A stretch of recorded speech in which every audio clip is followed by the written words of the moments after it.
good day, good afternoon, everyone joining in from all corners of the world. It is such an honor to welcome you to this Digging Where You Are, the Power of Local Investigations in Africa webinar held by Frey Media Foundation in collaboration with IJ Hub.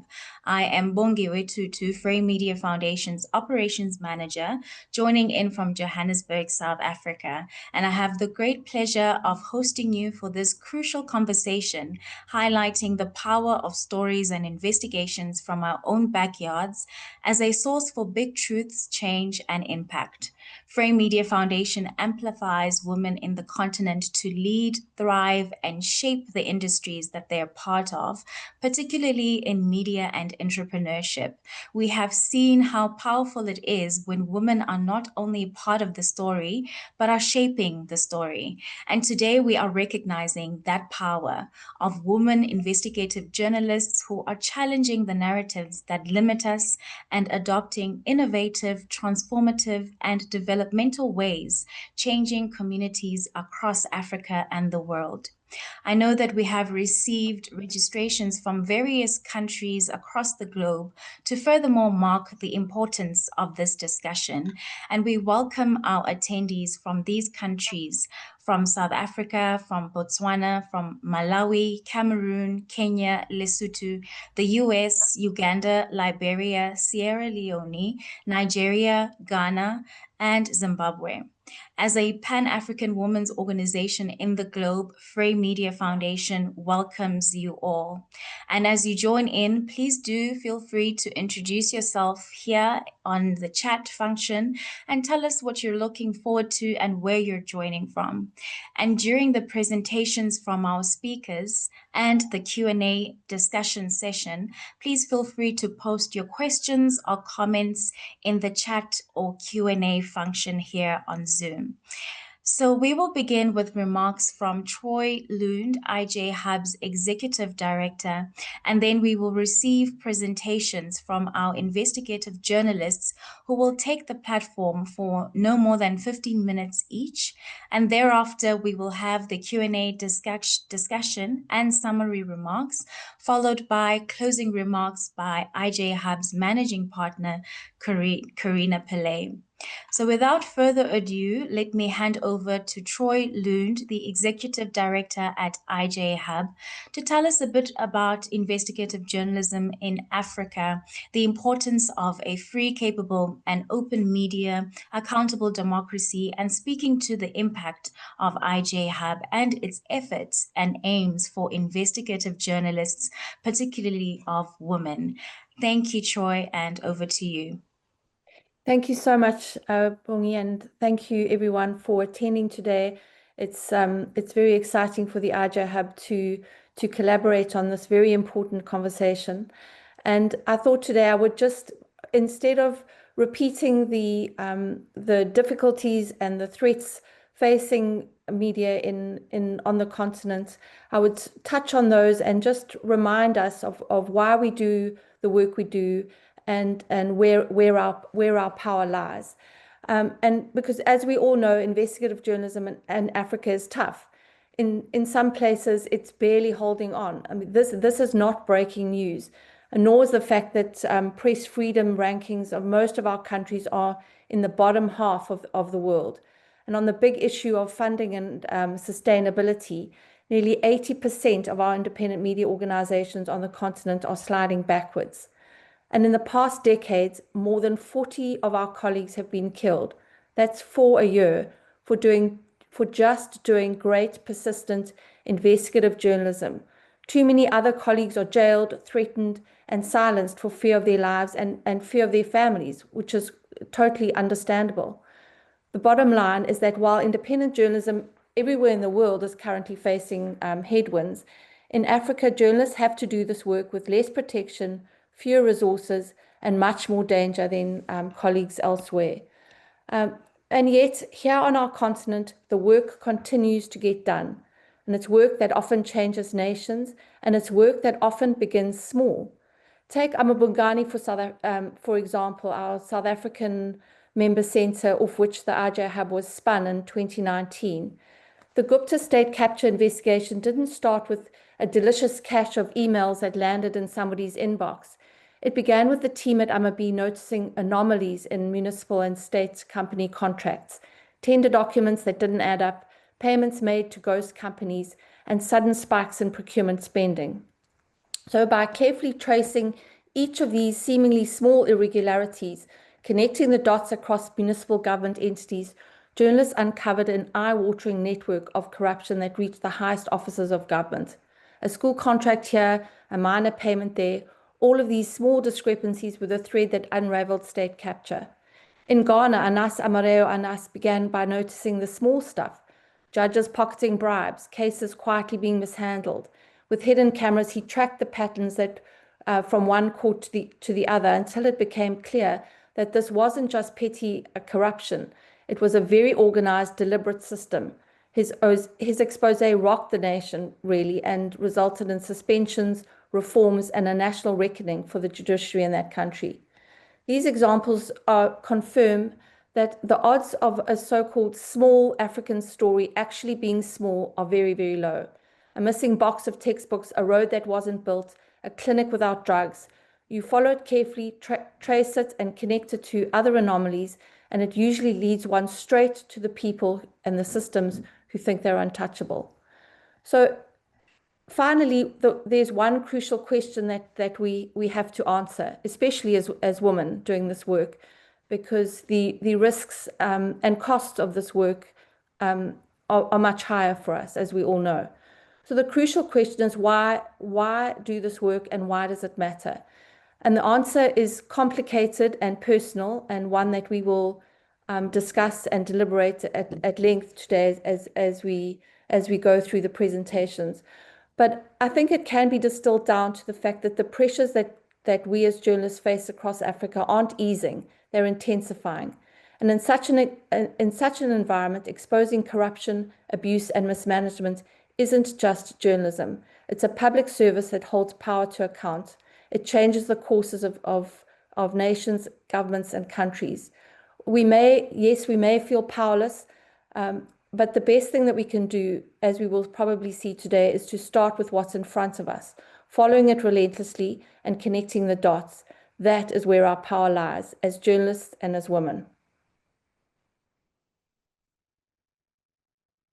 Thank you so much, Troy, for that strong opening to this webinar and also giving us the grounding as to why we're all gathered here today and why it is that investigative journalism is important to our communities.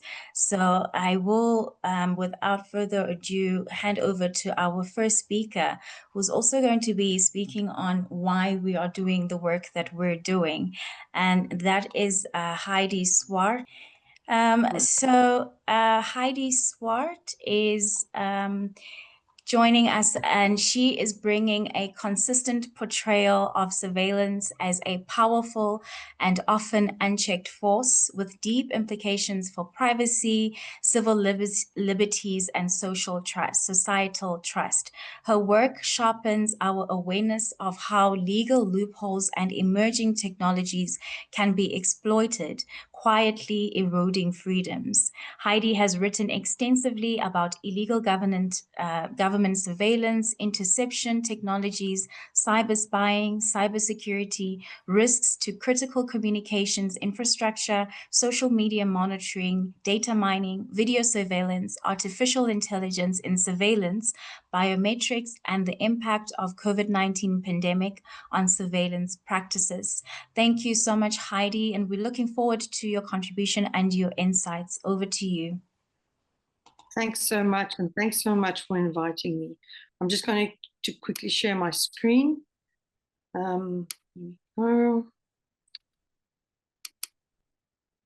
Right. Can everybody see Yes.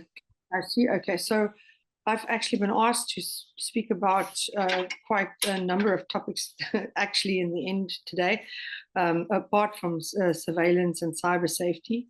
But the general theme to all of it, I think, is how to keep ourselves safe online and in the real world and in the mental health. So let's start with, I think, the biggest one that I can contribute to, and that is online safety. So the governments all have some sort of capability to conduct surveillance of our communications and of our online activities. And there is a real good reason for having that capability, and that is when it comes to actually keeping the public safe. When you want to prevent terror attacks and stop organized crime networks, look for murder suspects, or even just gain intel into cybersecurity. But the problem comes in when a state's legitimate surveillance capabilities are misused to spy on political opposition, journalists, academics, activists, and all of that in a bid for those that are in power to remain in power. And, you know, there's a strong drive to keep their shortcomings from coming to light. And this is where it becomes dangerous for us as journalists and where surveillance becomes a threat. This is an extract. I'm going to show you a few extracts from a manual that I produced for the Media Policy and Democracy Project, and I'm going to share the link at the end of the presentation if you want to see the full manual.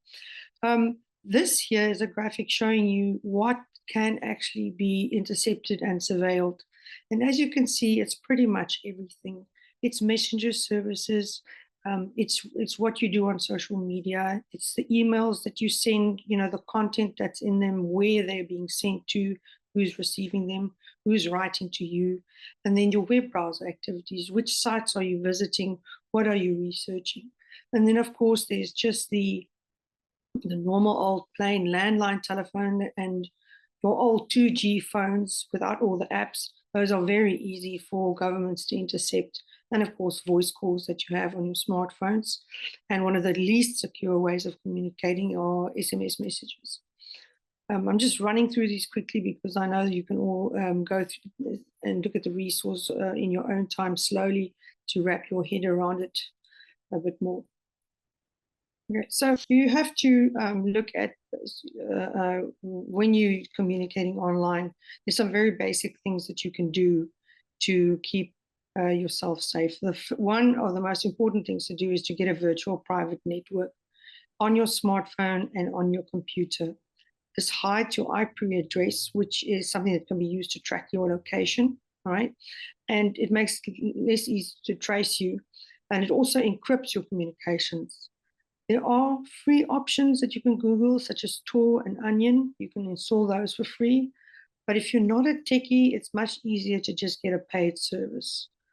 Then you also must have antivirus software on your computer, even if you just download a free version, and make sure that you update it, because a lot of the surveillance technologies actually involve computer viruses and links that you click on your emails and so forth. Then you get regular, you always, if you set your computer and your phone to get regular notifications of when you have to update them, you always have to install the latest software updates for your computer's operating system and your phone's operating system. These updates are crucial for your cybersecurity because they often fix the vulnerabilities that make it easier for hackers to break into your phone, right? Make sure your computer's firewall is on. I'm not going to go into detail on that because that's a whole another lesson on itself, but one can Google it. Then if you can change your passwords often. In the old days, it always used to be don't write down your password anywhere. Now it's write down your password and when you change it, write it down again in a hard copy book and keep it offline. Don't put it in an email anywhere. Keep it offline. Don't write it anywhere on your phone, etc. Write it down in a hard copy book. And then finally, the old one, which is don't download attachments from your emails and your messenger service and your SMS messages if you don't know who they came from. So I mean, I've received anonymous information like that, and I can see it's a legal document or something that looks juicy. It's very tempting to click on it. Don't do that. Just delete it. Right. And then, as far as storing your sensitive information is concerned, there are sharing information with a source, it's better to do it through something called Signal Messenger, right? And WhatsApp is not as secure. Signal is your most secure, and it is free. Make sure your source downloads it on their phone and have it on your phone, and use that exclusively to send messages if you must send messages. You can also use a secure email service like Proton Mail. Proton Mail is free. Then if you want to share sensitive documents, Google Drive, Dropbox, and WeTransfer are not good options. There are more secure options. If I recall correctly, Proton Mail now also has document storage facilities, and there are also secure services like Tresorit. If stuff is really sensitive, keep it offline. Don't put it on a stick, and when you look at it, make sure that you're offline. Keep a hard copy somewhere. It's the absolute safest way to keep your information safe. So if there's a document that you really think you can get into trouble for, print it out, keep a hard copy, delete it off your computer, right? And then when you record conversations with a sensitive source, don't use a phone recorder. You buy yourself a separate recorder and use that to record what you need to record, and make sure you keep that recorder in a safe place. Don't lose it, don't misplace it. I've done that before, and it can really get you into a panic. These are very simple things that you can do to make sure that the information that you share with your sources are safe. And then when you're meeting your sources, try to do it in a noisy place and in a neutral location. Go somewhere where the two of you have agreed to meet, and then from there on, go to a second venue that you decide on the spot. If this is a trusted source and you want to try and keep them safe. So that's just a very broad overview of what you can do. But those are methods, what I've just described are methods for a worst case scenario where you strongly suspect that you are being followed or that you are being surveilled online. One has to also keep in mind that the odds are that you're not being surveilled. So it doesn't help to worry about it. You do the basics, you do the best you can, but you carry on with your work. The next thing I need to talk about is physical safety. If it's a high-risk source, right, it's always useful to get what you would call burner phones. So you get a SIM card that's registered, 2 SIM cards not registered in your or the source's name, so that can't be tracked down to you. Get 2 simple phones, and you use those phones exclusively to connect and talk to your high-risk source. Then just some real physical safety. If it's safe for you and your source, meet in a public, noisy place like a coffee shop or go walking through a park. If it's a source that you don't know, who absolutely insists on a private meeting and there's no other way you can do it, try taking a colleague. And if you can't take a colleague, also consider not going at all.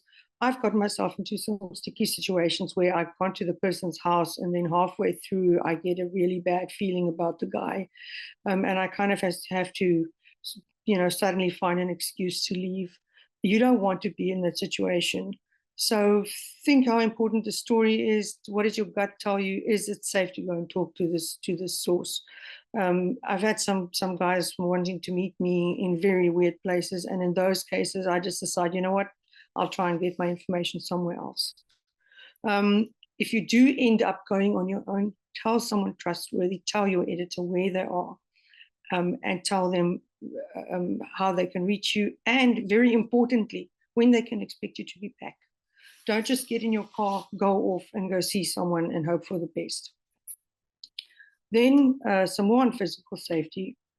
If you have to go into an area where you don't know the people at all, it is much better to find someone from a local organization to help you go into that area. Don't go in cold. Go in with a community guide, someone who knows everybody, who can introduce you. It makes you as an outsider far less threatening, and it makes it more safer for you. and it also makes it more likely that people are going to open up to you, right? Again, here you have to weigh up the risks. Is it worth it for you to take your phone fully connected when you're absolutely traceable, but then you can use your phone to call for help? But the risk then again is being surveilled upon by authorities. The way around that is get a burner phone again. Get a burner phone for yourself and get one for your colleague or your anchor person in the office so that you can communicate to get to each other, right? Then, of course, just some basic, trust your instincts. If you don't feel safe in a place, get out. Don't even question it. Don't think about it too hard. Just get out. Right, and then I'm quickly going through the mental health. I've got about a minute and 30 seconds left. I'm going through the mental health aspect, right, and keeping it all together. We work, as we all know, in high stress environments. We work hard hours. We never really stop working because the stories are always swirling in our heads. We're thinking of how we're going to make all the information fit together, all the information we still need. Will I be able to get hold of the source? Will I be able to use this information and still protect the source's identity? These are the things that go on in your head that I'm sure you all will know while after hours, while you're home and you're supposed to be spending time with your family. So deadline pressure can also become addictive. That feeling of you're getting it done, you've got the rush of getting the story done, you're sleeping late, you're going to bed at 2 o'clock. Finally, it's published and oh, great, you feel relaxed. Now you go out with your friends and you go drinking or do whatever it is, binge eat some chocolate, watch TV for 2 days, that kind of thing. That is a very destructive pattern in the long run. You need to sleep enough. Nothing good happens after 9. It's better to go to bed at 9 p.m. and wake up at 5 and then catch up on your work. Have a routine. If you can at all, try to have a routine. Eat 3 meals a day. Walk 30 minutes after work. Then watch your evening episode of Netflix and go to sleep. And then you can wake up early tomorrow at 5 o'clock and get work. Then talk to somebody if you're having trouble. If it's someone in HR, a colleague, friend, a family member, talk to them about your problems, about the stressors. Let it out. And this is a big thing. Let it out and switch off. Exercise helps. Going out with friends helps. Even if you must buy a punching bag and punch it regularly, but you need to find an outlet that is not the equivalent of having too much alcohol every second day just to drown your anxieties. Okay, and that in a nutshell is my mental health advice. And that brings me to the end of my presentation. Thank you. Thank you so much, Heidi, and we do look forward to engaging with you further during the Q&A session. So we're now going to be moving to our next speaker, who is Josephine Chinele. And I have noted that we have our attendees who are introducing themselves in the chat function. Thank you all so much. We acknowledge you and look forward to engaging with you further. Josephine Chinele is a multi-award-winning investigative journalist from IJ Hub's member center in Malawi, the platform for investigative journalism. And in the last 2 decades, she has published important work, especially on health, HIV/AIDS, human rights, and governance-related issues across print, radio, and television platforms in Malawi, Tanzania, and South Africa. Josephine, we look forward to learning from your insights. And so much. Good thank morning, you, Josephine. everyone. Good morning. I'm just going to share about most of the things that most of us already know about, just highlighting them.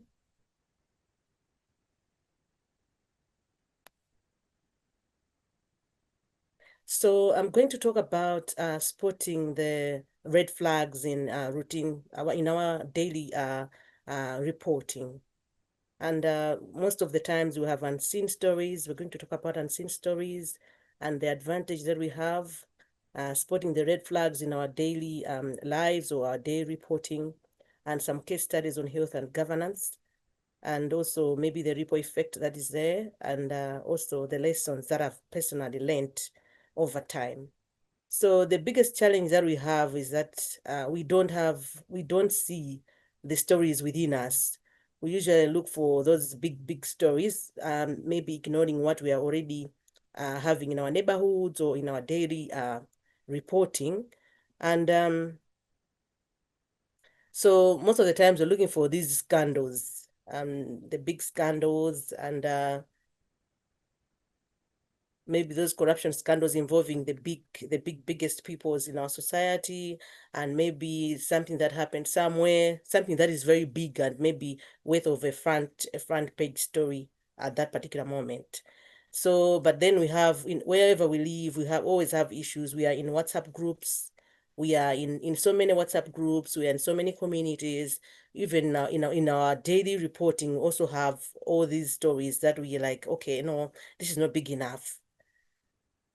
So, but then from where we are, we can actually find that huge corruption. It starts from somewhere. And also we can even have those stories of failed policies and poor services that happen right in our own backyards. I'm sure most of us are in those WhatsApp groups where you can complain about maybe some ESCOM people not coming to resolve issues, looking for kickbacks.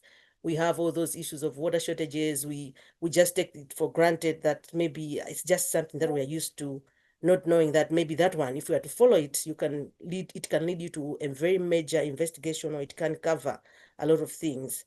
So these local issues are often missed, but they are where most Malawians live, or where most of you, whatever in your countries where you live, that's where the biggest stories are. So we usually, as local journalists, we have that advantage that we don't know about. And when you have a story that is closer to you, you do it with a passion, and it's so powerful because people can already trust you to give you information, or even to share documents with you, because they already know you. So those stories are, I can say, they are the simplest stories to do, and then they can uncover so many things that are maybe at country level, or even at international level. Sometimes these issues, they start from local and then they can even go international. And some of these stories, for example, we have issues of harmful cultural practices in some rural areas, even in the urban areas.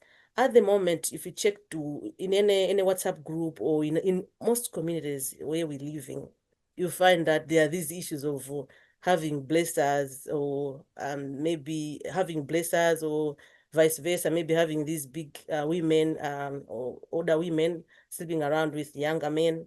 All those stories we have normalized them, not knowing that maybe they can lead to a bigger HIV story. And we have these issues of unsafe abortions that are normally gossip within the communities, within our communities, within our circles.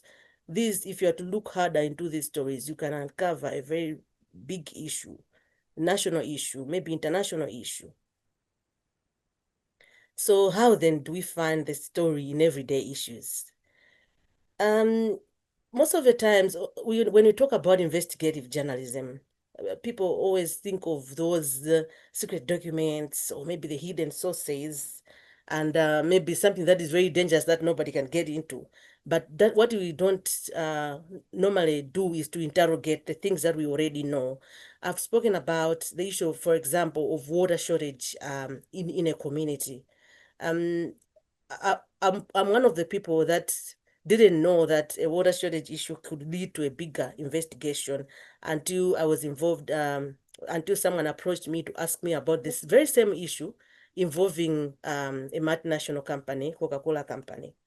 I realized then that in the community that I lived in, had a Coca-Cola, and there was water shortage in that community because of that Coca-Cola plant. It was a priority customer for a water board, but we didn't know that the water shortage that we faced was because of that Coca-Cola company.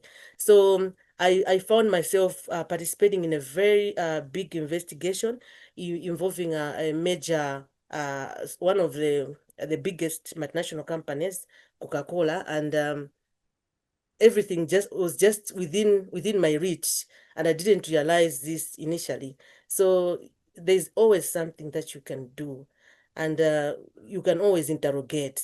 And some of the potential leads could be issues of shortages of condoms at a local clinic, for example.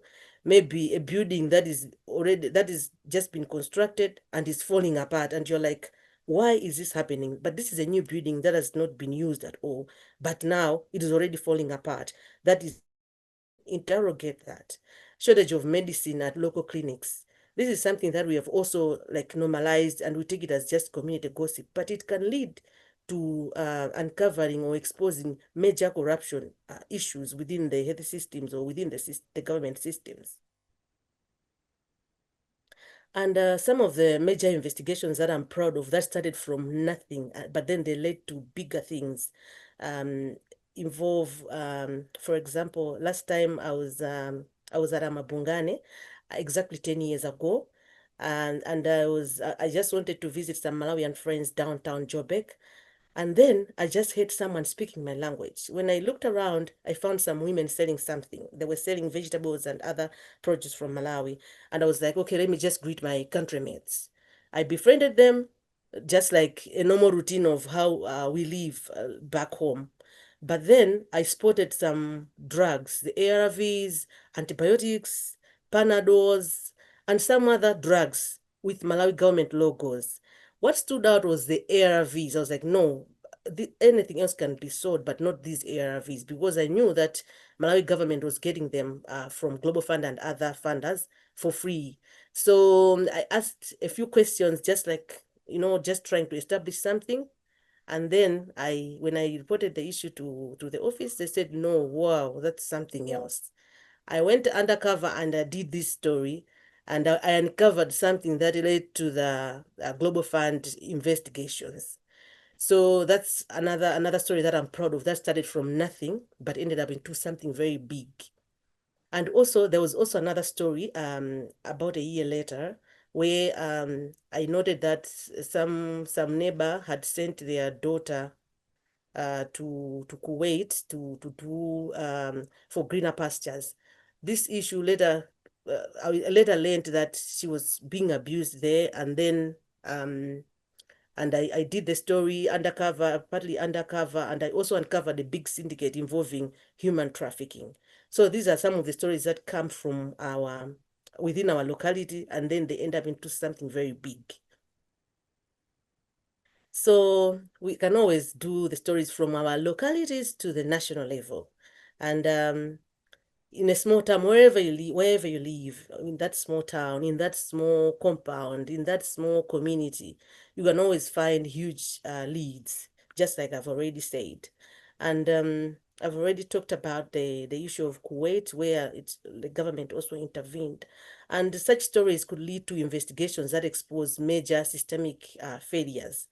And this forces national accountability and spark countrywide debate, and maybe lead to some changes in most cases. So it's very powerful. There's true power in digging where you are all the time. So finally, as a journalist, I believe that a journalist is always on the job, wherever you are. You're visiting a friend, a colleague, a relative in hospital, you are on duty. Anything there, you can find leads for any story. You are maybe you have gone to the funeral, you can always find story. There's always a story that is not just a story, but an investigative story. So all you need is to have a sharp eye, always be curious to interrogate things that are around you. And you don't need maybe very huge budget, or to have a team, or to have expensive gadgets, or to have maybe so much for you to uncover the biggest scandals in the country, in your respective countries. Thank you so much. Thank you for your attention. Thank you so much, Josephine. It's definitely true that the big stories lie in the small details. And thank you for sharing some of your case studies as well, and how you began being curious. And I think what you're speaking to, that journalists are always on duty. It's about being curious and asking the question, as you've said, asking and interrogating, why is this happening? And as you ask that, you find that there's a bigger play at hand that needs to be investigated and needs to be exposed. So thank you so much for sharing that. And I would like to remind our attendees that they can post. You can post your questions, you can post your comments, you can post your experiences as well in the chat and Q&A function here on Zoom. We have seen the organizations that you each represent and how some of you have shared the investigative hubs that you are coming from and what you're looking forward to from this engagement. So please do make use of this time and ask questions from our leading investigative journalists in the continent. And now we are leading to our next speaker, who is Buyeleni Sibanyoni, who's also an award-winning investigative journalist with the Amapongane Center for Investigative Journalism. She recently broke the story of Johannesburg's 263 million water tanker tender scandal, which exposed red flags, price manipulation, collusion, and irregular awards. So those are the warning signs that Josephine was speaking to, and these are being now uncovered in their investigations. And this investigation did not only get widespread public and media attention, but it also earned Buyeleni the prestigious 2024 Jubi Mayet Rising Star of the Year Award in the Standard Bank 2025 Sikuvile Journalism Awards. And her award-winning reporting brings sharp investigative instincts, hands-on experience in navigating public records and tenders, and a commitment to exposing corruption, upholding a perspective on persistence, methodology, and the resilience that is required to carry out the work. So thank you so much, Buyeleni, and we're really looking forward to learning from your experience in the investigations that you've been so successful in producing. Over to you. All right, thank you so much for this opportunity. We all know how important water is, and for such a city such as Joburg, when taps run dry, the entire community suffer.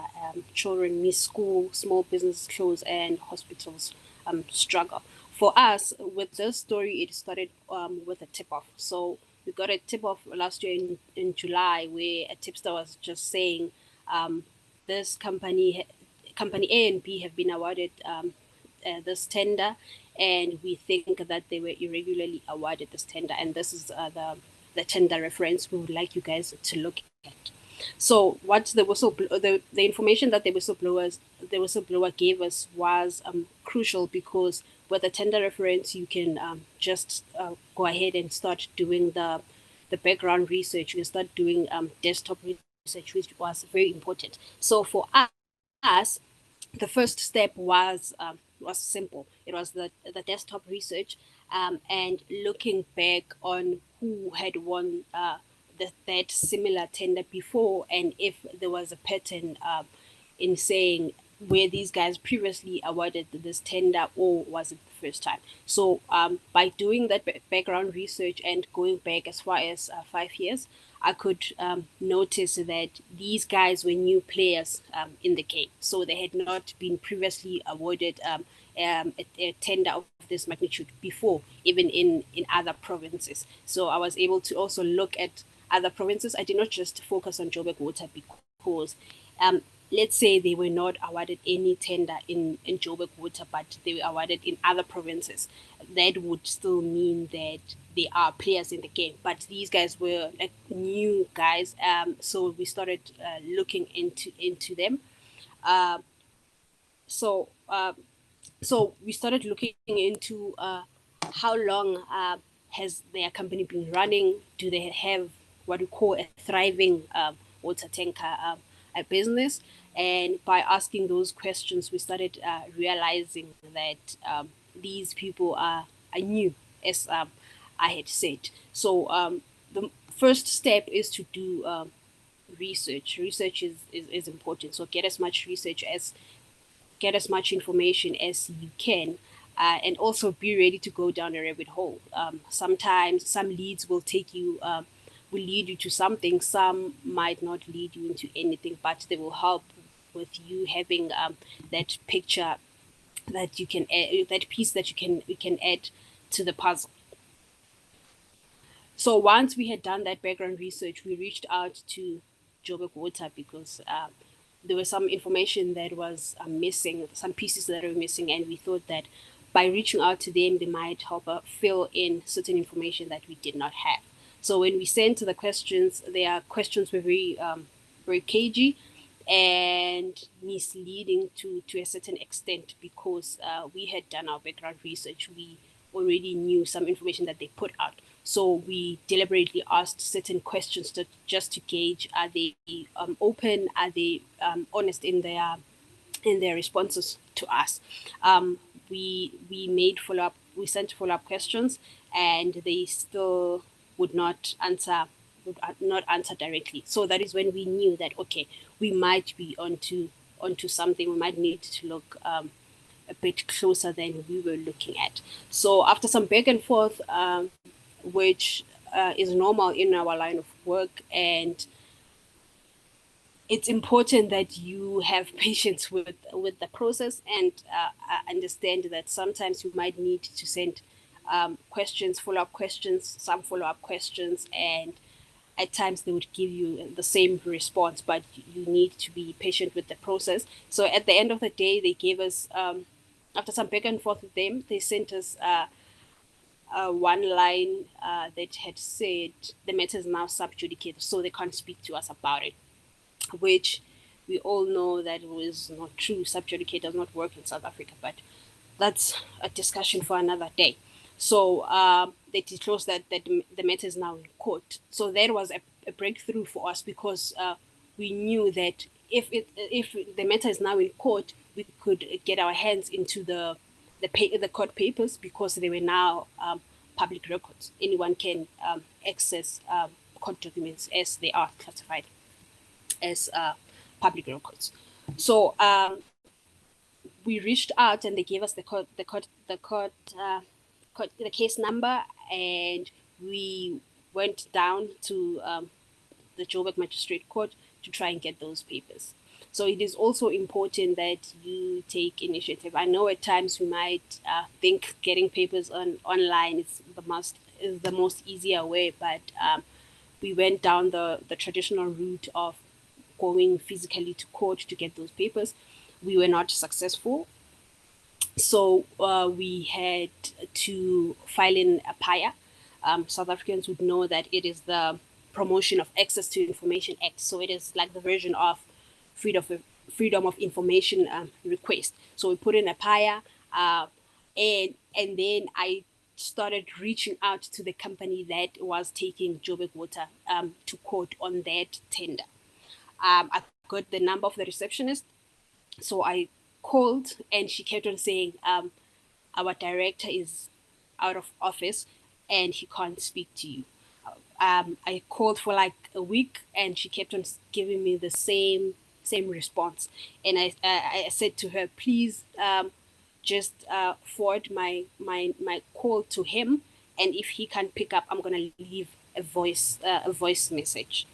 So that might be helpful in him responding to me. So I left a voice message, which was a short one. I just told him, hi, this is Vuyeleni. I'm working on this investigation, and I've noticed that you filed papers in Joburg Court, and I would like to speak to you, even if it's an off-the-record conversation, or just you telling me what you think the case might be. I can quote you, I cannot quote you. It will all be depending on you. But I would really like to have that discussion with you.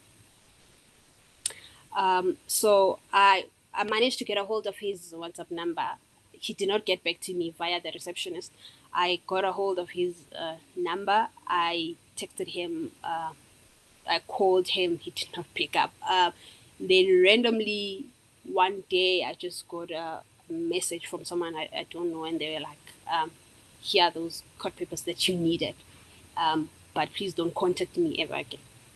So I knew that these are probably from him or someone else that had access to those court papers. So we by luck, I don't know whether is it by luck, our PAIA got those documents that we had PAIA.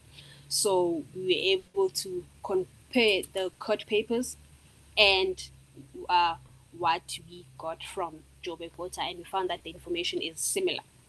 So we went through all those documents, so the bid records, the bid adjudication, and also the winning bids. So we were able to go through all those documents, look at the prices, unbundle the prices, um, um, see how the price differences are between the successful bidders and those that were not successful, and also we did not take it at face value what the other guys were saying, that these guys did not own tankers and their prices were fluctuated and all those things.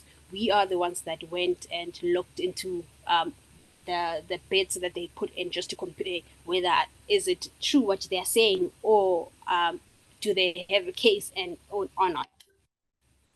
So we found addresses that those guys had used, because remember they were supposed to use Joburg addresses so that they score additional points. So we looked at the addresses. So the first step we did was to use Google Maps. So we punched each and every address into Google Maps just to see where are these addresses, and if are there any thriving water tanker businesses again. And most of the information we found was that some addresses were like house addresses, and they were they were not showing any signs that there was a business that was operating there. So me and my colleague, so I took my colleague who's our digital coordinator. So we went down to each and every address that was written there.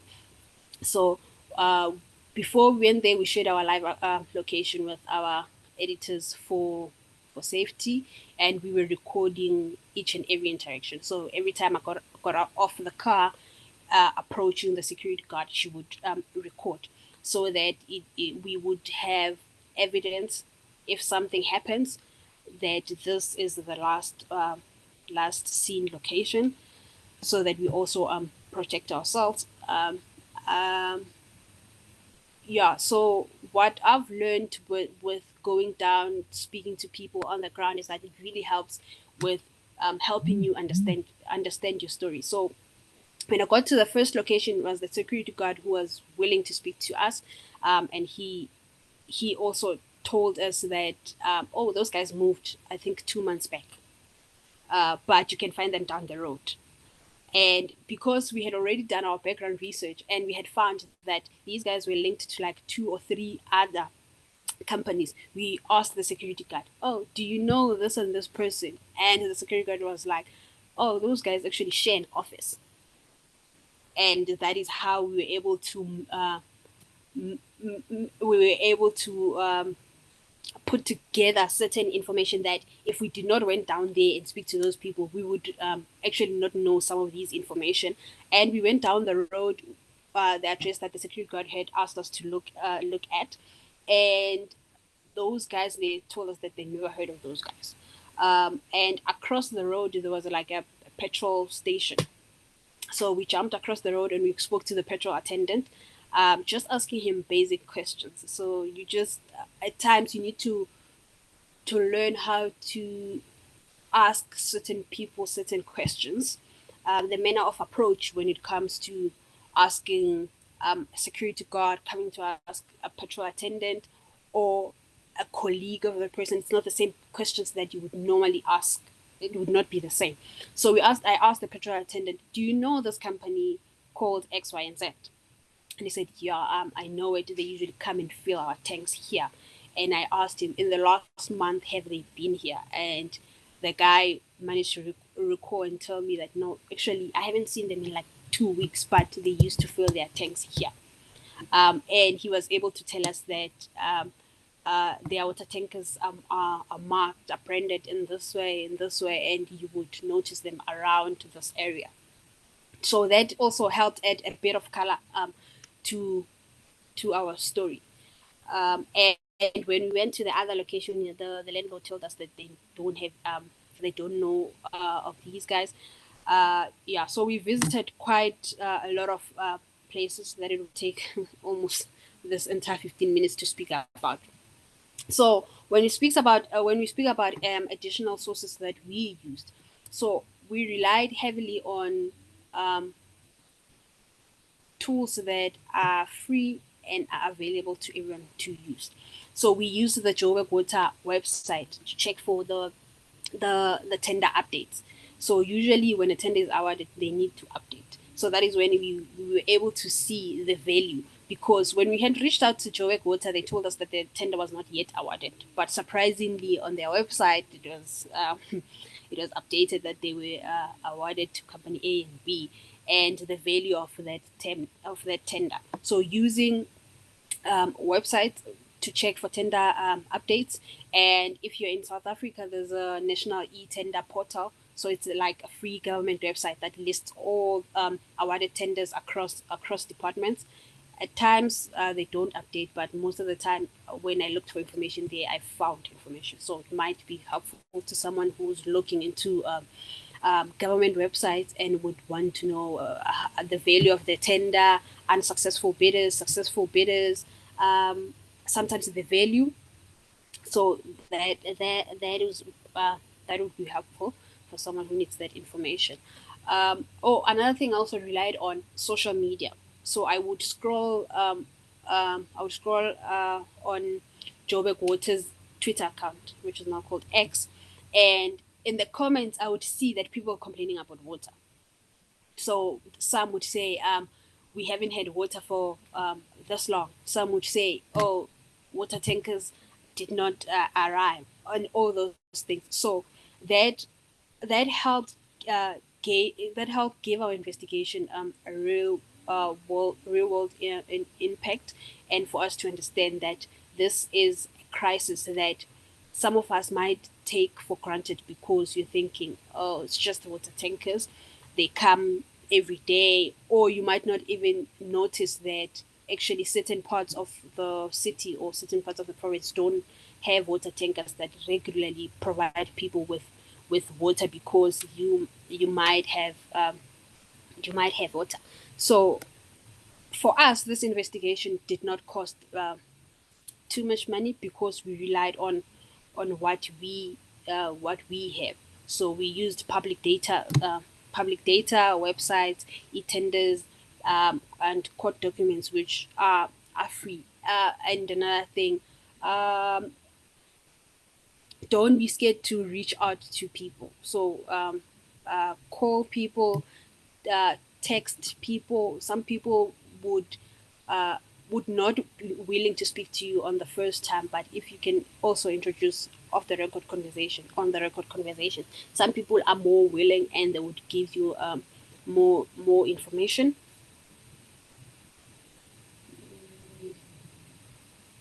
All right. So for safety, for me, I always share my live location with a family member that I trust. So I always share their location with them, and I always tell them where I'm going, and at the approximate time that I would be back, so that if the time passes and I'm not back, they would know where I was and what was happening.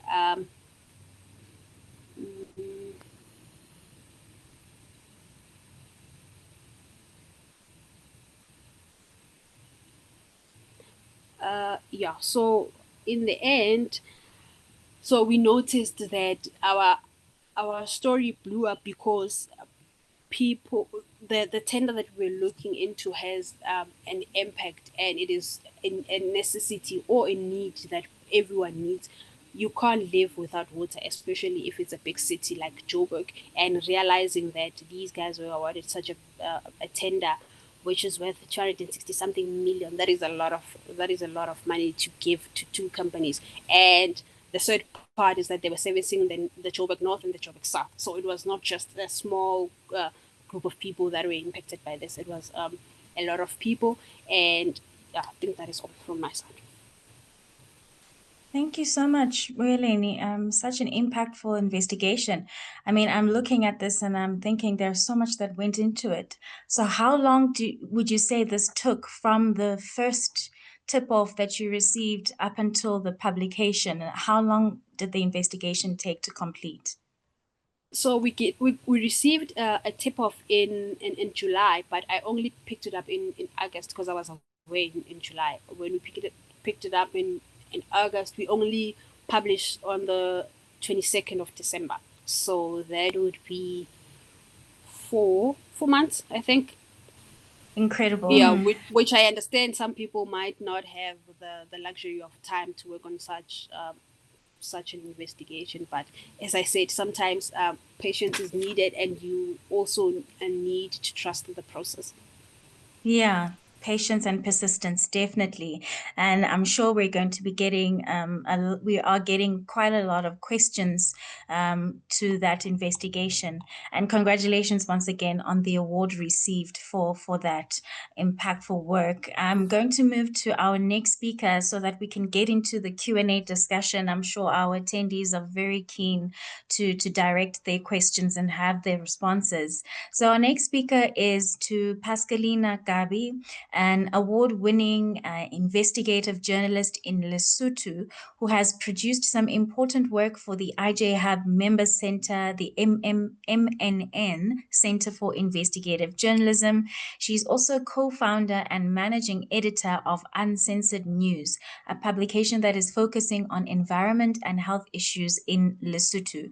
Pascalina is also the first female investigative journalist in Lesotho to write and publish a book, and the title of this is Pollution, Profits, and the People, and it uncovers the destructive impacts of mining on vital water resources relied upon by rural communities.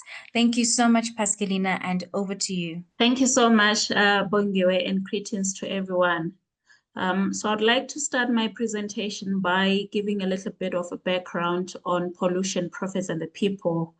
It is an investigative book that traces the trail of water pollution in Lesotho, exposing how powerful mining operations have prioritized profits over the protection of vital water sources on which marginalized communities depend on.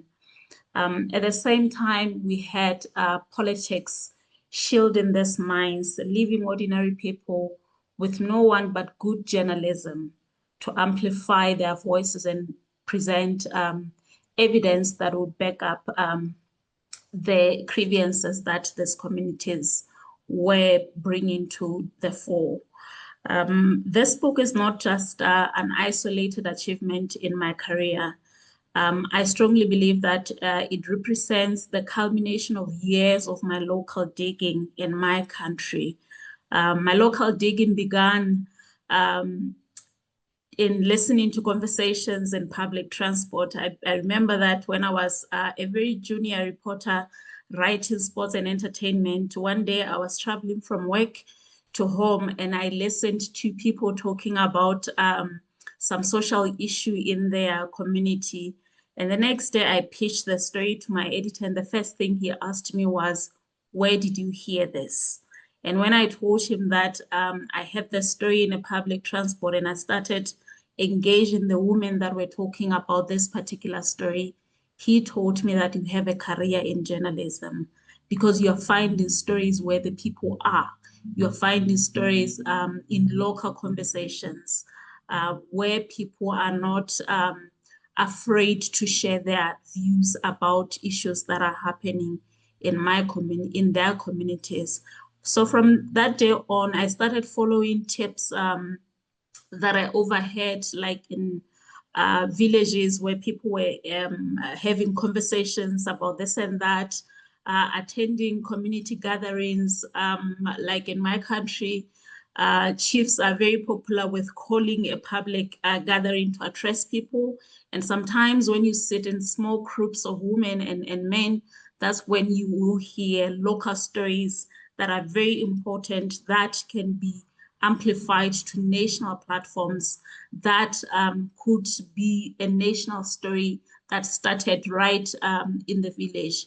So I believe that paying close attention to what people are saying, approaching individuals following those conversations for deeper interviews could actually help us tell stories that are way bigger than what began as a small matter. I also believe that pollution and pollution, profits, and the people represent the partnerships that I have built over the years with fellow journalists in Lesotho and beyond. Because I believe that in journalism, we really need to have those partnerships We really need to have people in our corners that we can bounce ideas to, that we can rely on to share deep conversations, sometimes to even seek advice when we are pursuing these stories. The reason why I strongly believe in local digging is because I believe that each and every one of us are the experts of our own stories. So you are better off as a local journalist to tell a local story than someone who is coming in from a foreign land or from a far community to come and tell a story, because one, you already have relationships with these people. There's already trust built because you greet each other in the morning, because you share grievances together. Like when you live in a community that there's lack of water, there is that trust that you have built with your communities, and it's easier for them to share even more deeper secrets with you that can lead to bigger national stories that can eventually bear fruits in your journalistic career. So some of the stories that we encounter, I strongly believe that when we start writing local stories, we are building a brand that will eventually get us to places that we never really thought that would be. I believe that these stories, they speak on our behalf in boardrooms that we may never set our foot in, or in countries where we may never visit, because when we apply for story grants now for survival and to tell bigger stories, they always ask us to share our past published work. And in most cases, it is this local diggings, local investigations that demonstrate that, one, we have built trust with the people that we want to tell their stories over the years. Two, that we have what it takes to go into these communities and tell the stories, because we have built a long relationship over the years by writing their stories, by building the rapport that we need as investigative journalists to be able to get the stories.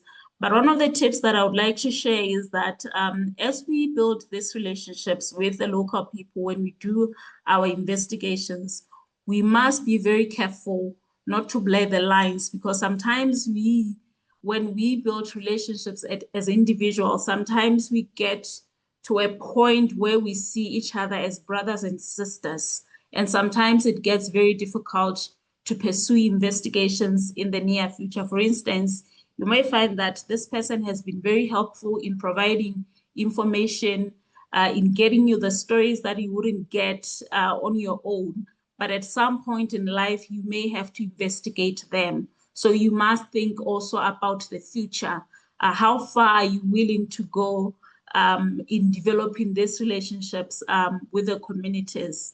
But I also want to indicate that as a female investigative journalist, following my Betha Challenge 2022, I went solo. I started my own publication, Uncensored News. It is not easy to be on your own. One, no one ever prepares us as investigative journalists on how to be media managers, on leadership. Those are some of the things that you learn on the go. So in my experience, I have come to learn that we must also prepare for the future.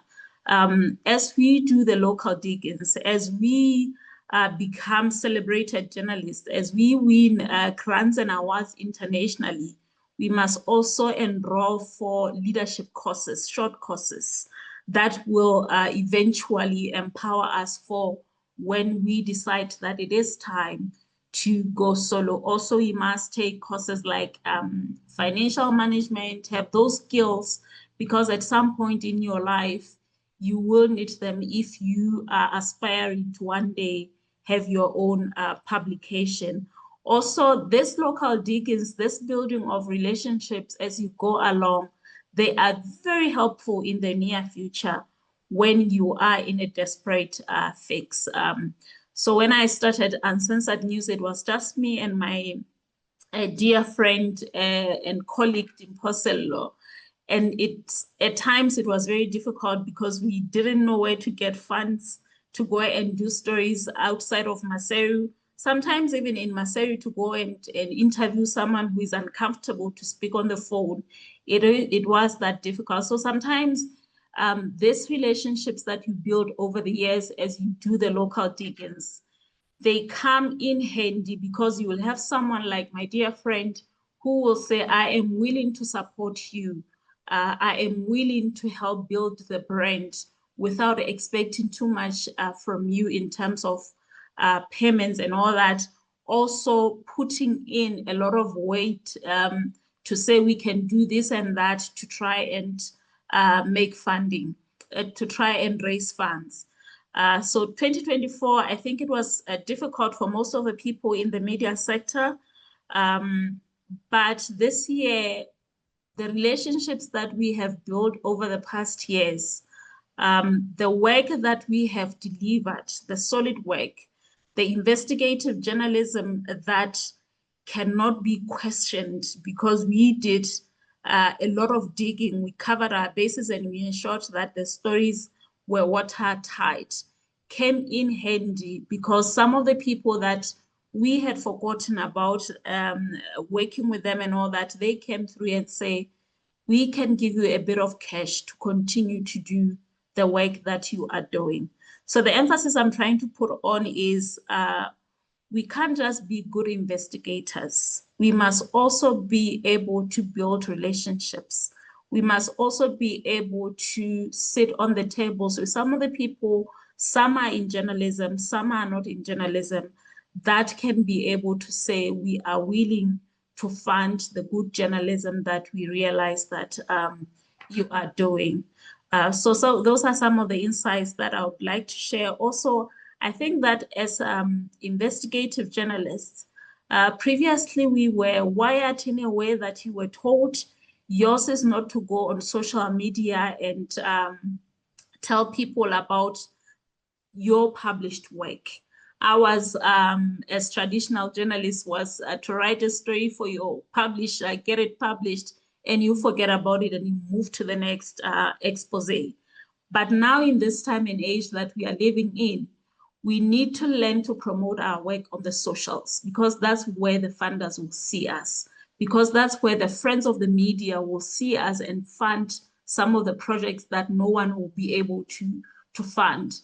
So I believe that we need to find a way to learn new ways on how to repackage our investigative journalism, because some of them would be very long, like 1,000 words. And we know that some people may not have that time to read all our stories. So we need to find ways and means in which to use our posters to promote our work, to use short videos to try and explain the stories, the story explainers on the X and all that, so that we are able to amplify our work, also build networks that we may never be able to build with just one investigative journalism that is good, well-written, but very few people read them because they don't have the time. You must also know our audience. Is your audience, your targeted audience, more inclined to reading, listening, watching, or short posters? How far are you willing to go to promote your work? How far are you willing to go to package your stories to ensure that you even get to the people that would ordinarily not be interested to read your stories? Are you willing to go on TikTok, have a 30 seconds video explaining why people should read your stories? So those are some of the insights that I'm happy to share, that it's not just about investigative journalism anymore. It's also about networking. It's also about going an extra mile to try and get our work across all platforms that are available, so that we can be able to reach a wider audience. Lastly, I think it's also important for us as we go establish our own platforms that we look into fully registering our media houses. Right now, we have so many people going on social media, opening pages and operating from there. But I think we can do better by registering the company so that we can be able to raise a revenue, by ensuring that we hold ourselves accountable. Because when you are an investigative journalist, you are trying to hold someone accountable. But I think that that accountability must start with you. I have done it myself with the investigation that I did on the water. After I published few of my stories in 2022 for MNN Center for Investigative Journalism, I asked myself tough questions. Are the people from Mokotron that I have written about, are they going to read the stories? Do they have access to my stories? Do they understand the English that I have used in my work? And the answer was no in all those questions. So we sat down at MNN Center Investigative Journalism and say, how can we get the stories to the people? Because I think some of the biggest mistake that we do as investigative journalists is to forget the people that we have written stories about.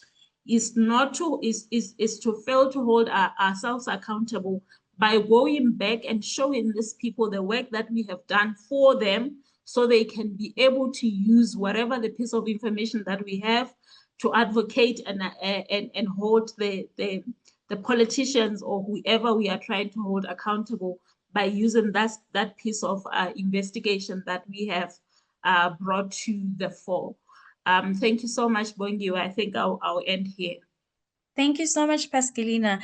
So much that you've given us. I really like what you said towards the end about repackaging your investigation and how often we forget the people we have written the stories about. And I was curious if maybe you do any translation of languages so that other communities are able to access the findings that you've been able to publish. Yes, that's exactly what we did. When we repackaged the 2022 investigations, we did a newsletter in a local language. The stories were very long, but the local, the newsletters, we comprised the stories to less than 200 per each story, and they were written in Sesotho. Secondly, we had a newsletter, we had a calendar. In Lesotho, way back, our parents, grandparents, they used to have calendars, printed calendars put on the walls. So we wanted to give these people what is common in their communities. So the calendar at the top of it, it bore the photos of their village. And for each and every month from January to December, it explained what I did during my year of investigation. Like in January, I got a confidential document confirming where the mine was, confirming in secrecy that its operations were polluting water. Then we got to February up until in December what work we had been doing. Also, we did a local, a video in local language, and we showed them, they watched. So after watching and the conversation, we asked them, some of you may agree with the investigation, some of you may not. So those that agree that this is what you have told us, that we have put your views across as they were, please sign a calendar as a confirmation that this is what is happening in your community. There were some people that were saying, these are all lies. And we took that into our work, that some people in the communities are not agreeing with what we are finding on the ground. So there was that balance of views from the communities as well. Up to date, at Uncensored News, some of the stories that we strongly feel that they may be better understood in local language, we translate and publish them in Sesotho so that we can get a wider audience on our stories.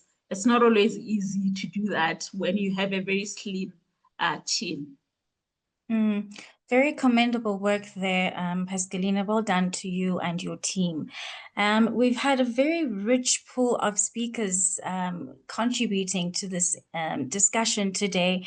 We started off with Heidi Swart, who gave us the starting point of what are the do's and don'ts in going on to an investigation. And she gave us some security tips on how to ensure your safety mentally as well as physically. And then we heard from Josephine Chinele, who told us how do we pick up those stories? How do we pick up on those red flags? How do we find the unseen stories? How do we look in between the lines and make meaningful investigations out of those?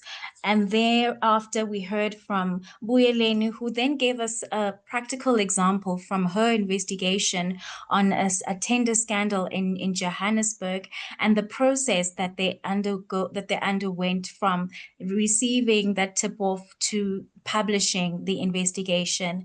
And lastly, we've just heard from Pascalina, who's then put all of that together to show how each of those processes and steps are very bound on partnerships, on relationships, on collaborations, and the importance of all of those relations that are formed, and the founding of interest, the founding of being curious about the community that you exist in, and how that inspires the requirement for change, and how that can also, lead to doing something like producing and publishing a book, and also building your own media publication. So it's really been a very rich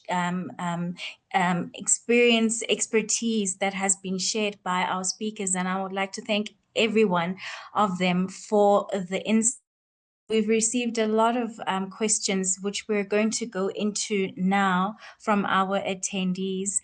And so I would like to pull back our speakers. And I think the first one is we can address that to Heidi. And this speaks to how can I protect myself from phone hackers or any form of interference on my phone. I know, Heidi, you did touch on this in your remarks, in your presentation, but if you can maybe give that attendee, Linda Nyondo, on how they can protect themselves from phone hackers or any form of interference on their phone.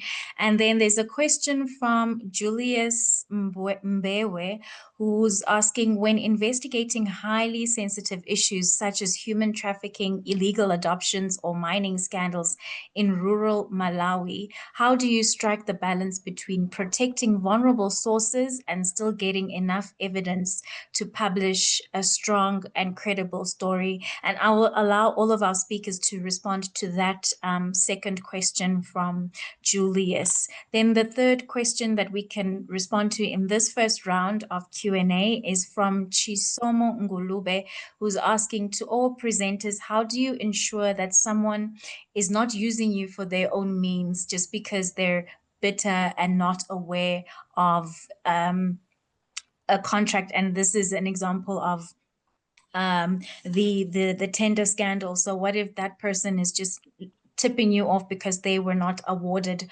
that scandal? So how do you balance between a priority of society or a priority of an individual? So I will then allow Heidi, if you can first respond to that question on phone hacking, and then to the other two questions, and then we'll take more questions from our attendees. But let's first respond to this first round. Okay, so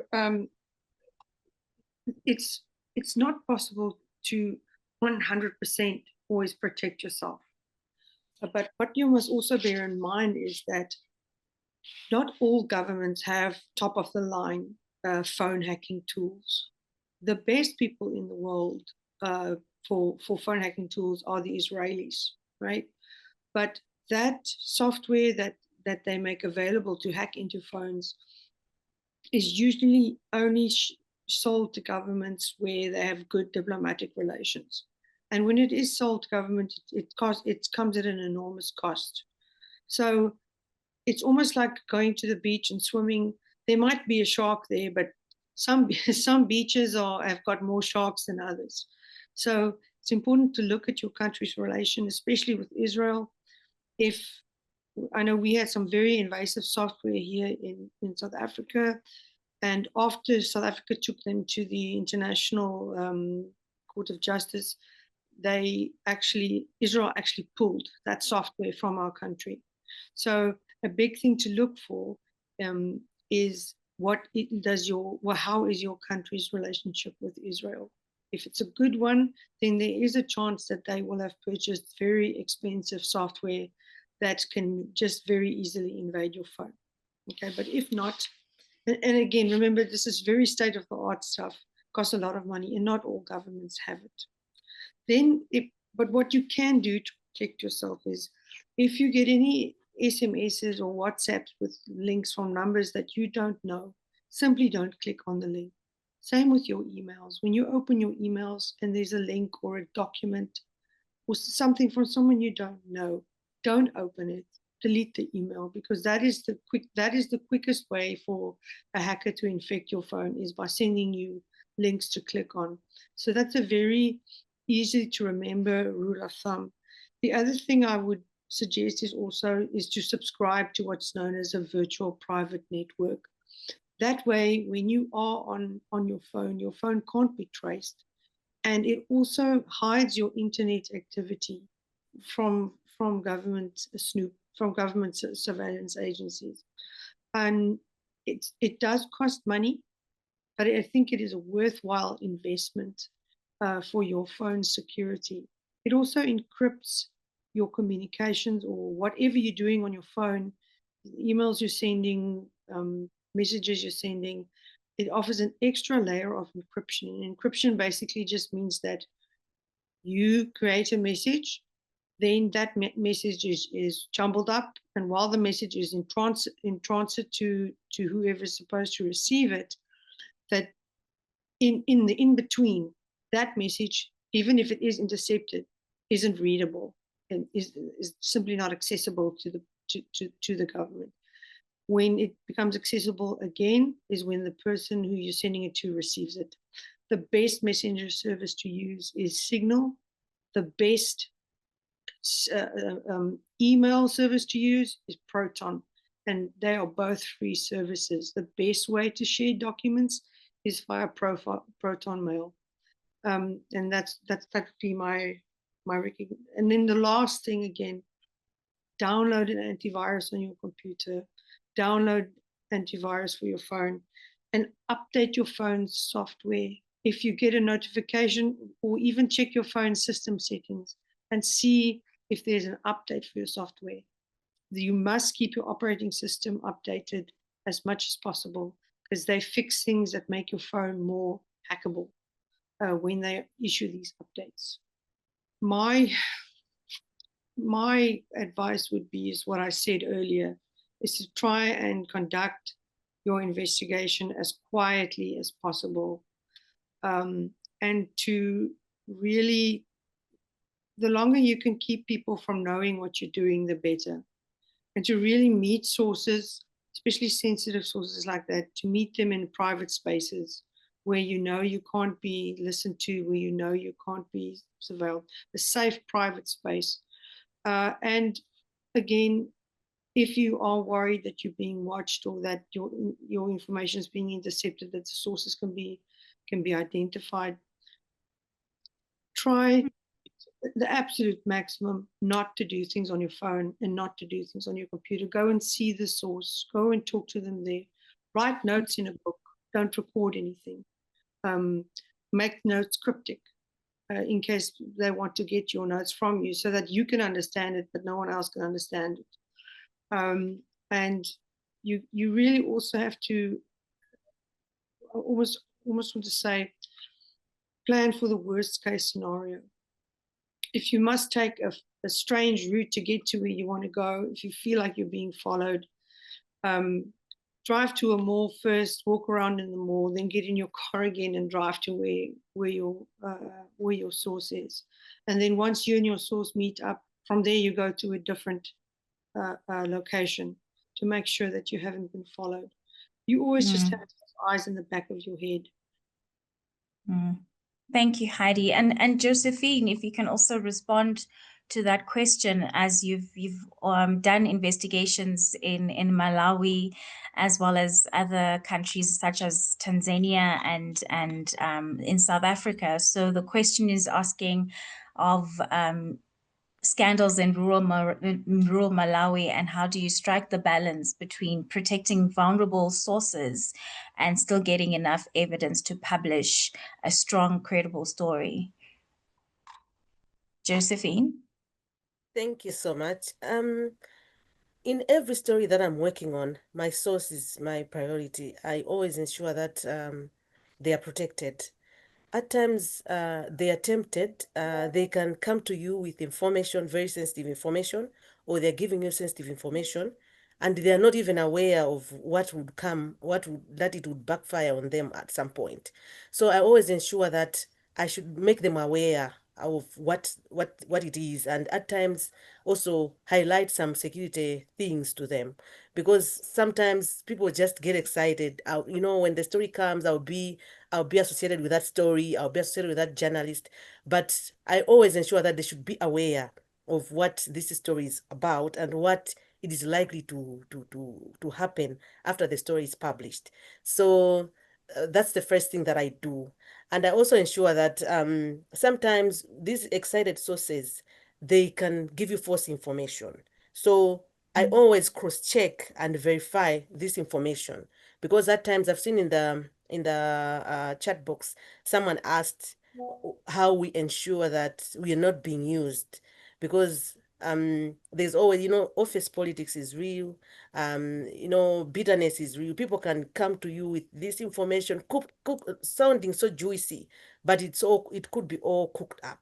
So I always ensure that I don't get information from one source, and I always make sure that I'm safe from these crossfires, because you can be caught up in a crossfire easily if you don't do due diligence, or if you don't verify information, and if you don't do more digging. And lastly, I also want to respond to a question that came, that as I was talking about local investigations, does it mean that I'm like trying to discount on the bigger stories? Not at all. Digging and investigations, they always start from somewhere. And the point that I was trying to make in my presentation was that we can always even start from where we are. We can begin digging from where we are, and then it can explode and expose more issues out there. For example, there's a story that I did last year. It was published early last year, I think, where it started from me hearing about a medical student, a very brilliant medical student, being withdrawn in the last year at a medical college, medical university here in Malawi. And I started from there. What happened? Why have you been withdrawn in the last year when you've been there all these years? And if it was a problem with you, there was something wrong with you, you would have been withdrawn in the first years. You've wasted your 5 years and now you are withdrawn. It started from there. And then one thing led to the other. And then I realized that, okay, it's not all about this child, this student. There were many. And then it went to even Zambia. It went broader. But here it is. It started from a single student. And then it went to, when the story was published, it exposed major systemic issues within the education sector, and also led to various investigations that vindicated the findings of my investigation. Thank you so much. Thank you so much, Josephine. Pascalina, if you have anything else to add to those questions. Thank you so much, Bongiwe. I think as investigative journalists, we need to understand that when we're dealing with the rural communities, these are people who are not highly exposed. They know very little about the risks that they are getting into when they tell us the stories. So I always believe that it is important to sit them down, make them understand what they are getting themselves into, what are the risks that may come with them telling you those stories, and try to map out the risks and see how you can mitigate against them. Also, it's very important not to make promises that you cannot keep. Do not promise that you do this and that so you can get the story while you know very well that you are incapable of committing to those promises, like, look, if things get really bad, I can be able to get you out of the village and take you to Maseru or whatnot, whereas you know really well that it's something that you can not do.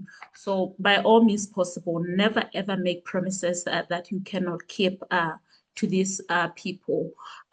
Also, I think that it's important that when we go to these rural communities, to try as much as possible to blend in.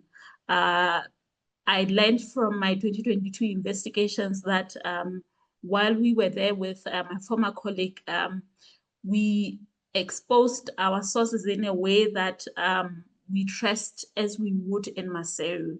And it was very easy for other people to identify that there are strangers or visitors in the village.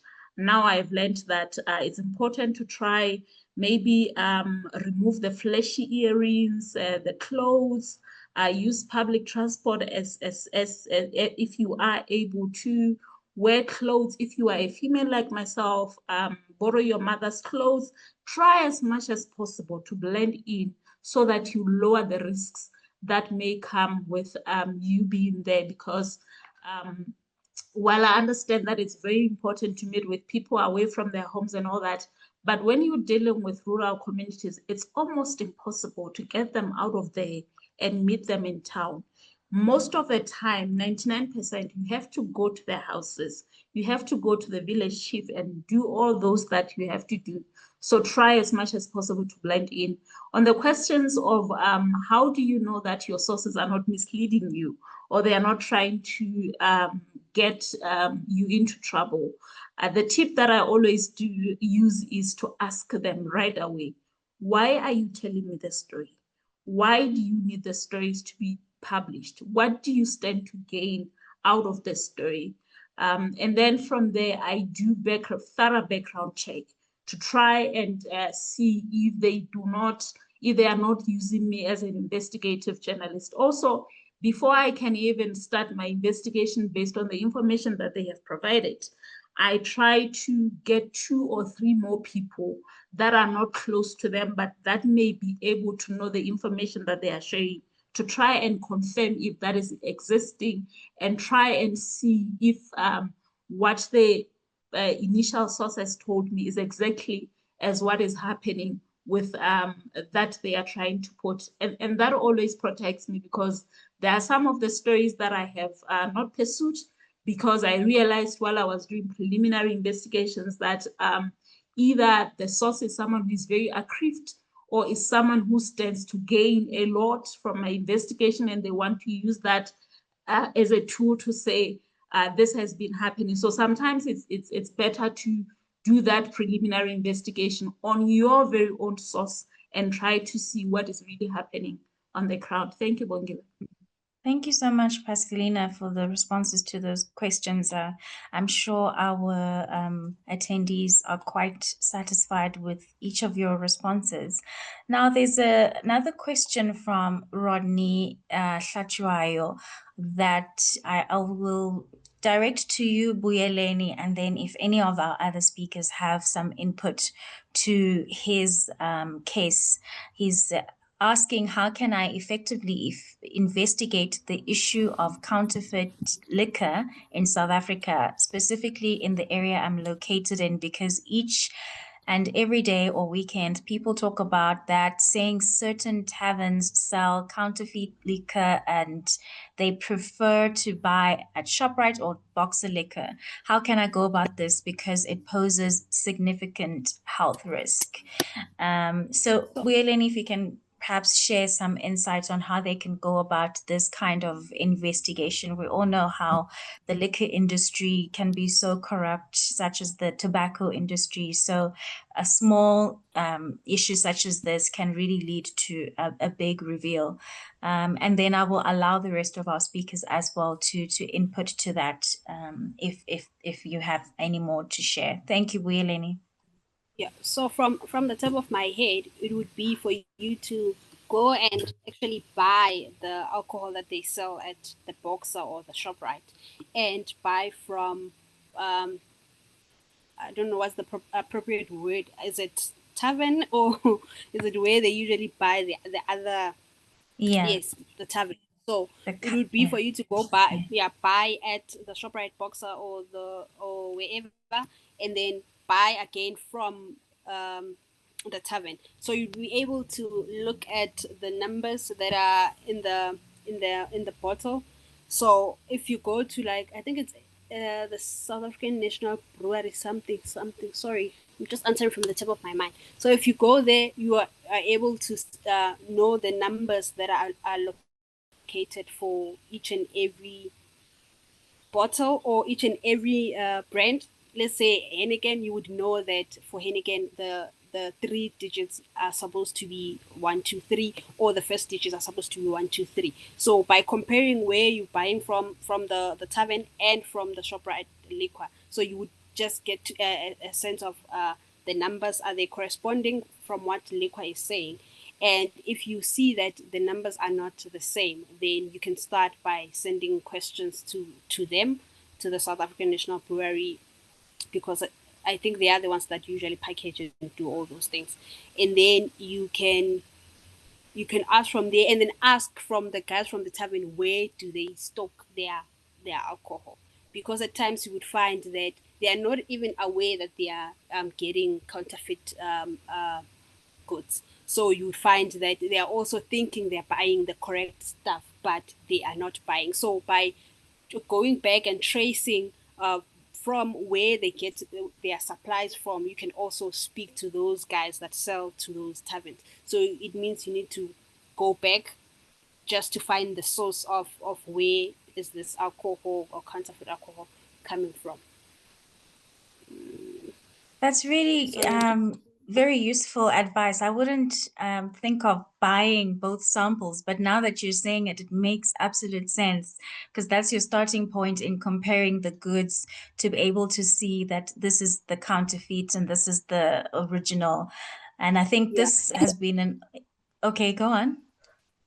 Sorry. Oh, and also speaking to the people that consume the alcohol, asking them the differences. There could be a difference in taste, or there could be a difference in how a person feels the next day. So it would also be a starting point to speak to them. Why do you think it's counterfeit? Because a person might say it's counterfeit because I wake up feeling sick, or the taste is not the same. And then you would also add, it would add color to your story, and for you to actually understand, okay, this is what we are looking into. Is it the ingredients? Is it just the packaging?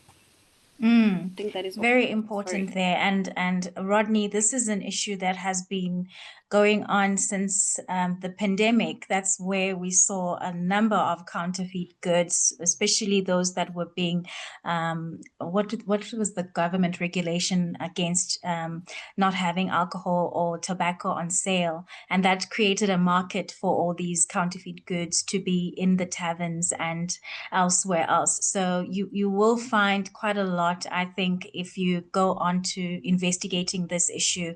And we look forward to learning from your findings and the impact that you'll be able to draw into the communities that are being exposed to these health risks. And we've also heard from Pascalina, who's added to how you can investigate this story, saying that if funding is available, you could also consider conducting laboratory tests to strengthen your findings. So once you've purchased the two different items, the same items from the two different stores, you can send them to a laboratory to test if there are any distinctive qualities within each, and that could strengthen your findings as well. Thank you, Pascalina. And Rodney says thank you to speakers on those really useful insights on how he can go about investigating that issue in his community. There was a hand, I think it was from Josephine. Do you still want to add to that, Josephine? Go ahead. Yes, just to add on what Pascalina has already said, that to have it, I don't know if you have the Bureau of Standards, you can take the two samples to the Bureau of Standards so that they can check on the qualities and maybe also go further to tell you what the dangers are for the other one, the counterfeit one. And you can take those to the health experts who can interpret what this can do to a human to human life. Maybe it might not be instantly, but it could be over time. So I think highlighting all these in your story will make it even more powerful. Thank you so much. Thank you so much. I mean, the story is done, I feel. It's just a matter of us reading it from you, Rodney. So thank you to our speakers for those contributions and for assisting our attendees in their questions. I would like to give our partner organizations, IJ Hub, time to give some closing remarks for the webinar. But before I open to Karina, I would just like to give our speakers just final reflection. As you've gone about, you are known as these very credible authorities of investigations within your countries and other countries. How do you keep ensuring your safety even after publication is done? And how do you go about daily within some risks that you might feel you are facing or threats? How do you navigate those to ensure that you're still able to continue the work that you're doing while also being able to maintain and live quality life? And if you can just please go 1 or 2 seconds to that reflection.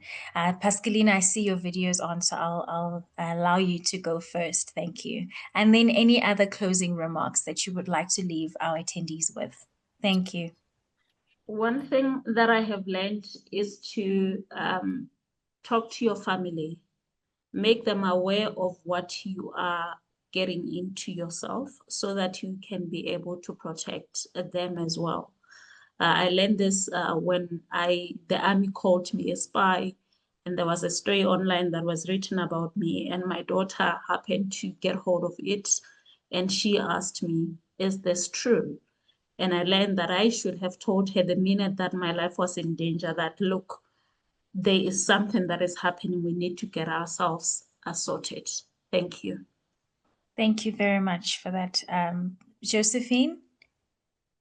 Yes, for me, I believe in not being everywhere. Of course, I lead a normal life. And just like Pascalina has said, what I've done is to make sure that my family is aware of what I do. Because sometimes when people want to do something to you, they know you are very careful and watching your back. They get to you through the people you love, your loved ones. So they are aware of what I do.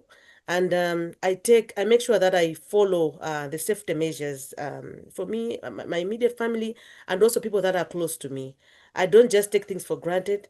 I'm the paranoid one. I don't just consume things anyhow. Just like Haida said, I don't just click on things, or I make sure that I I am safe. I'm totally safe. And when something wants to happen, it should happen just for the sake of happening. But I make sure that I take all the precautionary measures. At the same time, I live a normal life. I don't just um, you know, just going around to say I'm an investigative journalist. I'm doing this. No, I just live a normal life. Yeah, just like anybody else. I know I can't state it all, but I think in a nutshell, that's how I would describe my life. Thank you so much. Excellent. Thank you so much, Josephine. Muyeleni and then Heidi. As she had already said, I also live a normal life.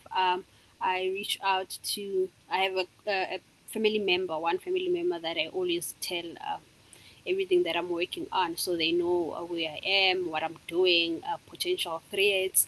And yeah, I once spoke to my family about posting things on like my pictures, or including pictures that I'm also part of on social media, and going around telling people that this is the work that I do. So we have a very clear rule that you don't post pictures that I'm included in, or you don't just post me, because people might start attacking you as a way of finding me. I also don't post my family members, my mom, my siblings on social media as a way of protecting them so that no one can attack them. And also, whenever I have to meet sources, I do a safety assessment of some sort, because after this Joburg Water story, one of the guys that we had initially sent questions to wrote back to me and said that I will not be responding to any questions over the phone or via email. I would like to meet up with you and I would like to see you. Even when we said, no, you can do it Zoom or whatever, and he said that, no, I want to see you. And if you are a real investigative journalist, you will meet with me, you will not be scared of anything. And yeah, because we knew that he might do something and it was not safe for us, because he even said we can come to your offices and so it's one of those things, doing an analysis and seeing an assessment and seeing whether is it worth it for you to go meet that person. If it's not, you just tell them that I've given you a right of reply and this is what you're saying. I'm just going to put it out in the story. There's not that much more that I can add to what our speakers have already said. Those are pretty much, the same type of things that I do. I think for me, just to sort of add on top of all of that, that leading a normal life, I think is extremely valuable sort of lesson that I've learned, as opposed to really just giving your all to the job and seeing yourself as nothing other than an investigative journalist, and letting it take over your life. That to me has been one of the most dangerous aspects of the work in terms of mental health. Forget about sources and other people. You can really, with this job, go into a complete frenzy, searching for information, trying to get the story out, and it can become obsessive. So that aspect of leading a normal life, managing your anxiety, managing your time. So when you're with your family, then be with your family. When you're with your friends, then be with your friends. And you know what, sometimes you do need to sit down and watch 3 hours of Netflix and eat 5 chocolates and just completely switch off. I think that's kind of a hard lesson that I've had to learn. Thank you for that, Heidi. So I think that concludes each of the remarks from our speakers. And once again, thank you so much, Heidi. Thank you, Bueleni. Thank you, Josephine. And thank you, Troy. Thank you to Karina. Thank you, Pascalina, for your inputs today. It's really a great contribution to the field of investigative journalism, and to be able to show that women are capable to produce investigative stories and not lead with or live within the assumptions or limitations that it's a man's work throughout. So really, we commend you for the effort that you put out every day, and the impact that you're making in our communities, because the small effort that you're making really goes a long way. So we really would like to commend you and thank you as you continue in the responsibility and the role that you carry out every single day. And there, with that, and without taking too much time, I will allow Karina Pillay from IJ Hub to give us some closing remarks for this webinar, and then we will have completed our duty for today. Thank you so much once again to our speakers, as well to our attendees, and that's what we are in essence creating this engagement for, to impart all the knowledge and experience that our speakers have to our attendees who are also trying to delve into the space but require some guidance and support and expertise. So thank you so much for your contributions, and we really look forward to the ripple effect that this will carry out within our attendees and from the recording and whoever else watches this in post, as we continue to do the work of journalism and serving as the fourth estate. Thank you. Karina, over to you. Thank you so much, Bongiwe, and thank you to all our speakers, for sharing as you have, it's nothing short of inspiring to hear your relentless pursuit for uncovering the truth. And I think that this ties in nicely with exactly why the IJ Hub exists. You know, the IJ Hub raises philanthropic funding, and we de-risk the disbursement of this funding to our member centers, in that the IJ Hub communicates directly with the funders or the philanthropic funders, and we thereby limit any potential influence to our member centers, you know. And in doing so, we also assure the philanthropic funders that their money that they're giving towards our member centers is being accounted for, and it's making a difference to society. You know, and we're more than just a re-granter of funding to our member centers. You know, we offer capacity building support in that, you know, Troy is very instrumental in offering editorial support. And I think Pascalina, Josephine, and Buyeleni all touched on this, you know, that understanding the smaller stories gives rise to the bigger issues and uncovering that bigger issue. And I think Troy is quite good in that she digs deeper and she asks the questions, you know, and this is also instrumental in our member centers getting really good stories out there. Excuse me. And Heidi also touched on the use of technology like Proton Mail and Signal, as a way of secure communication with sources, you know. So we as IJ Hub as well, we're always scanning our environment and looking for new technologies in which we can help build capacity in our member centers. But yeah, thank you so much, Bongiwe and Troy, for putting this webinar together, and thank you to the speakers as well for your rich information and for the rich discussions that we've had. Thank you. Thank you. Thank you so much, Karina. And goodbye, everyone.